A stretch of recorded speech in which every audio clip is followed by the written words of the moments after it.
Dimanche dernier, la liturgie nous a fait méditer le signe de la multiplication des pains. Les gens sont enthousiastes et veulent faire de Jésus leur roi.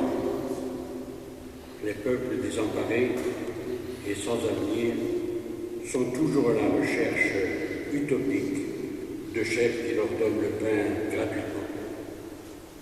Ils se retrouvent souvent sous la férule de corrompus qui les exploitent. On peut au moins admirer la persévérance de la foule qui continue à chercher ce Jésus qui s'est dérobé et remet les choses en perspective. Vous n'avez rien compris. Vous n'avez rien compris au signe que je vous ai donné. Saint Jean n'emploie jamais le mot miracle, toujours le mot signe. Travaillez non pas pour des nourritures terrestres, périssables, mais pour les nourritures qui demeurent jusque dans la vie éternelle. Pas sûr que les gens aient bien compris la réflexion de Jésus, même s'ils se montrent intéressés. Que devons-nous faire pour travailler au royaume de Dieu? Jésus va à l'essentiel, il renvoie à la source. L'œuvre de Dieu, c'est de croire en celui qui l'a envoyé. Le travail, le plan de Dieu, l'œuvre de Dieu dans le monde, c'est lui, c'est sa personne, c'est sa mission, sa parole. Il est le chef-d'œuvre et le don du Père. Jésus ne répond pas à la question la foi ou les œuvres. Il dit jamais l'une sans l'autre, puisque la foi est une œuvre la plus importante des œuvres de Dieu. Et l'ambiguïté se poursuit. Les gens insistent et lui demandent « Mais toi, qu'est-ce que tu vas faire pour nous? Qu'est-ce que tu vas nous donner pour que nous croyions en toi ?» Quand nos pères étaient dans la difficulté au désert, Dieu leur a donné à manger. La fameuse manne, le pain venu du ciel. Alors qu'est-ce que tu vas faire pour nous, pour qu'on te croie et pour qu'on te suive? Nous avons entendu ce récit dans la première lecture du livre de l'Exode.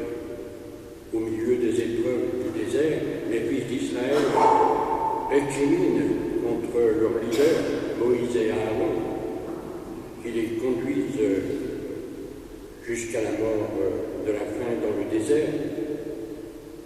Ils se mettent à regretter le temps de l'esclavage en Égypte, quand nous étions assis près des marmites de viande, quand nous mangions du pain à satiété. Toujours cette tentation de s'accrocher au passé. C'est vrai, on regrette souvent les barbecues du passé. Ou comme on dit, dans le temps, c'était quand même mieux. Alors, Dieu au désert, chaque matin, fait pleuvoir du pain comme une couche de givre. Et ils se disent l'un à l'autre, Manou, mais qu'est-ce que c'est? Une interrogation qui retentit à la fois comme un cri d'étonnement, de scepticisme, de doute, mais aussi de découverte de l'inattendu dans ce cadeau du ciel. Dieu est la plupart du temps imprévisible. Jésus, lui, va jusqu'au bout de son message, et alors se noue un dialogue étonnant. Le pain de Dieu, c'est celui qui descend du ciel et qui donne la vie. Il donne la vie au monde. Ils lui disent alors, Seigneur, donne-nous toujours de ce pain-là. Jésus conclut, moi je suis le pain de la vie. Celui qui vient à moi n'aura plus jamais faim. Celui qui croit en moi n'aura plus jamais soif. Au fond, nous nous retrouvons bien dans les questions des marcheurs du désert et des questions des interlocuteurs de Jésus. Seigneur, je te fais confiance, mais qu'est-ce que tu fais pour moi? Où es-tu quand je traverse les déserts de ma solitude, de mes questionnements, de mes épreuves de famille, de mes épreuves de santé? Maintenant, mais qu'est-ce que c'est? Qu'est-ce qui m'arrive?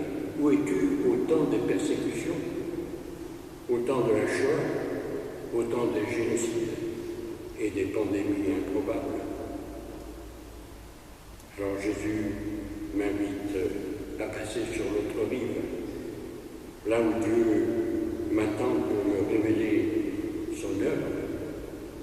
Il me raconte son itinéraire parmi nous, sa joie de partager la vie des gens, leurs fêtes, leurs chagrins, sa commisération pour les plus pauvres, les malades, les handicapés, son admiration pour la foi qu'il rencontre, même chez les païens, ses paraboles du royaume et ses enseignements, tous centrés sur l'amour de son Père pour l'humanité, sur le pardon, la paix et la miséricorde.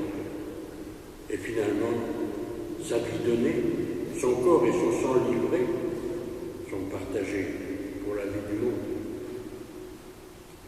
Tout au long de l'histoire de l'Église, la manne, le pain descendu du ciel, la multiplication des pains, c'est l'Eucharistie.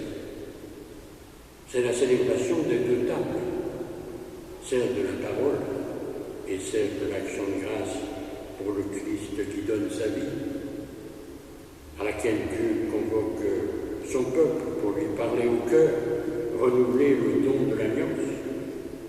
C'est lui qui descend du ciel, c'est lui qui vient à nous, c'est lui qui s'offre pour le salut du monde.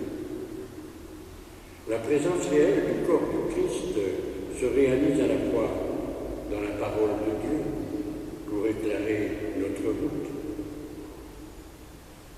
et aussi dans le sacrement de son corps pour nourrir notre parcours, et aussi dans la communauté réunie en son nom. Nous sommes le corps du Christ.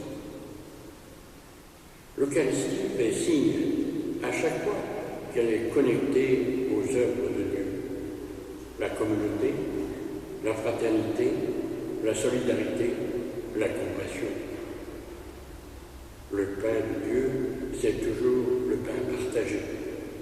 Et quand nous le recevons dans la communion, nous renouvelons notre alliance avec lui et nous lui permettons de réaliser toujours davantage son œuvre de transformation en nous. C'est ce que veut dire saint Paul dans la lecture que nous avons entendue, quand il nous rappelle « Revêtez-vous de l'homme